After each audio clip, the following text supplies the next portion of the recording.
Magluto tayo ng sisig ngayon. Bali po yung gamit ko. Depende sa inyo kung anong gusto nyo. Pwede rin maskara ng baboy. So yan, lagyan na ako ng tubig.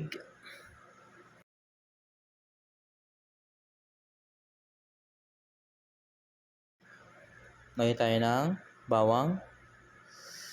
Hindi na ako maglalagay ng sibuyas. Pwede na yan. Lagyan itong paminta. Sunod natin yung asin. Pakukulin ko lang sa may apoy mga 1 oras. Gusto kasi yung malambot na para crispy yung sisig natin. So yan, pwede na yung ganyan. Set aside muna natin. Palamigin muna natin. So yan, malamig na. Maglagay tayo ng asin. Maglagay tayo ng asin, baliktaran. Kinamay ko na kasi ako lang kakain yan.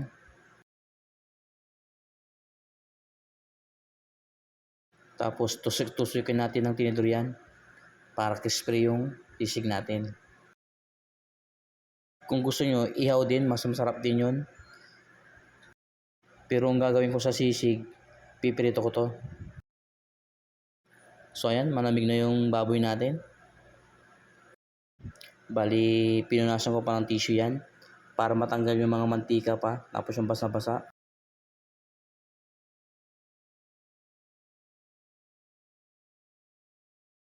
So ayan, minute na yung mantika natin. Mag-start na tayo magprito. Kung ayaw yung matalsikan, malamig pa rin mantika, ilagay nyo na. Kaso sa akin, mainit yung mantika kaya natalsikan ako dyan.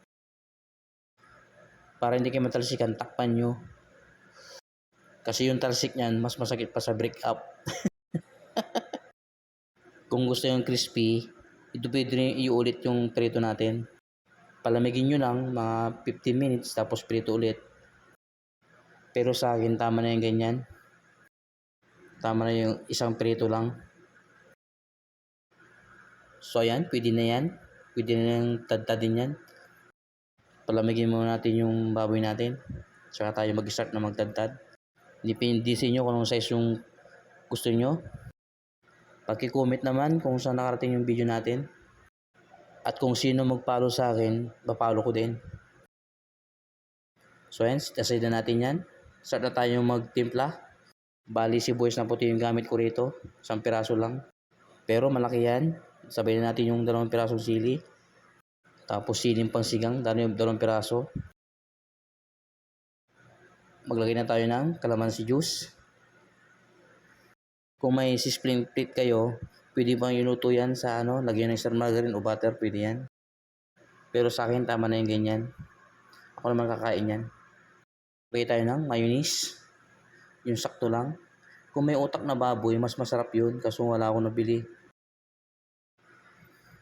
So ayan, maglagay na rin tayo ng asin. Bali kunting asin lang. Lagay tayo ng paminta, durog. So ayan, mikos-mikos na yan. Ulit-ulit na mikos-mikos.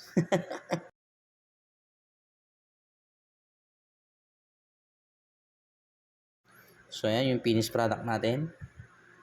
Nantakan na natin yan. Tapos kuha ka ng beer o Red Horse. Tagay na.